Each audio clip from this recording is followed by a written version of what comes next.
Well, 2009 was a breakthrough year for Colin Osborne.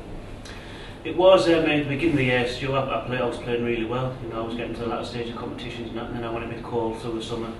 But I've picked my game back up again these last couple of months. Tell us about the big moments of your career when you won the Championship League darts. I mean, I think that was the win where people finally said, well, he's here now.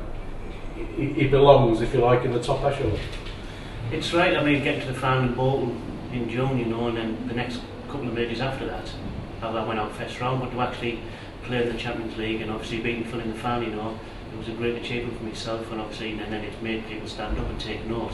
You know that if you like, I am here, I have arrived, kind of thing, you know. But hopefully, instead, just kick on from that now and just carry on the way I've been playing. You've set yourself targets over the years. What's next for you? Well, I mean, obviously, we've got the World Championships coming up after this one, you know, and then people on about the Premier League and stuff and that, you know. But it is there in the back of your mind, but you try not to think that, you know. But obviously, if I just carry on winning games, you know, and game after game, and obviously the competitions come with it. It's been a difficult time for you as well. I mean, people may or may not know that you lost your dad, and that must have affected you hugely when you were trying to play darts as well. It did. I mean, that's been going on for the last, well, over the last year, so you know. But that's something I didn't want to be made public. You know, I just dealt with it myself. You know, and unfortunately, he passed away 4 weeks ago. But like I say, I deal with that myself, and obviously that was in my back of my mind. Also, trying to play the sport we do, which is very mental as well. You know, it has been tough. But you're getting there. I mean, you sort of overcome that. And we talk about darts being a skillful sport, but it's also as much about mental strength, isn't it? Oh, of course it is. You know, it's like, and the preparation, you know, and the mental side of it. You know, you have to be totally right.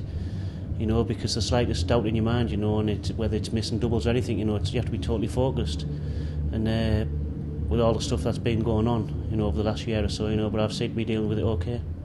I mean, we remember you when you first came on the stage 3 or 4 years ago at the Circus Tavern, and you know, then it's top 32 and it's top 16, and now you're eyeing the top 10 in the world.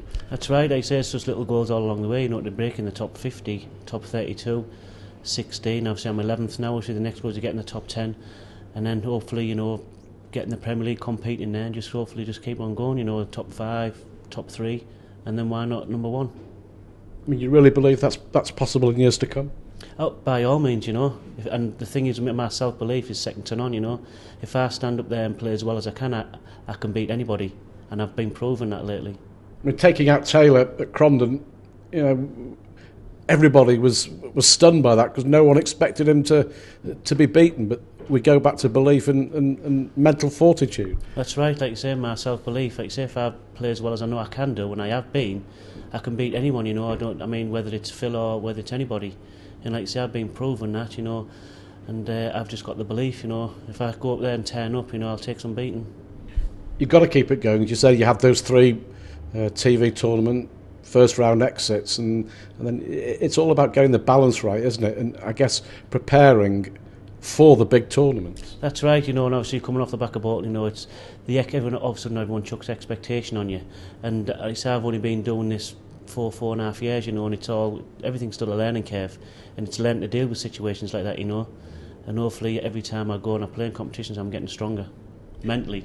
Can you quite believe where you are now to where you were when you started 4 years ago? I mean, for those who don't know, I mean, you came into darts quite by accident, and you had to be persuaded to enter a tournament, and here you are now on the verge of the top 10 in the world. For those who don't know, tell us what happened. Yeah, it was just crazy, you know. Obviously, where I met my wife Sarah in Derby, I was playing the local leagues, and it was just by chance I bumped into Scott Giblin, who was obviously the PDC marker, and he persuaded me to go and have a go in the competition in one of the qualifiers in Portsmouth.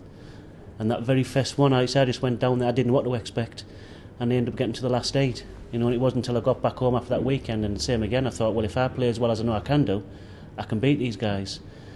And then obviously qualifying for Bolton, the next competition, qualifying for the match play, into 9 darter, you know, and it's just escalated from there, you know. I think the snowball effect is an understatement, really. You know, it's just gone from strength to strength.